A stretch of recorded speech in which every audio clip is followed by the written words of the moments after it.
In this guide, I'm gonna show you guys how to fix Netflix not working black screen problem. Let's get started. First, you'll need to check your internet connection. So launch settings, navigate to the option Wi-Fi, click on the Wi-Fi network you are connected to. Forget it, give a first restart your router and then rejoin it. Next, restart your device. Sometimes the simplest solution works. Turn off your device completely, wait for 30 seconds, and turn it back on. This clears temporary glitches that may cause Netflix to freeze or go black. Clear cache for Netflix. For that, navigate to the option General, click on iPhone Storage. From the list of apps, find Netflix and click on Upload app and confirm it. Then click on Reinstall app.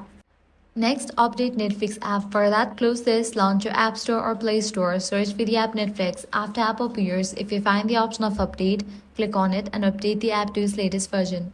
Likewise, check for software update in your device. Launch settings, go to General, click on Software Update.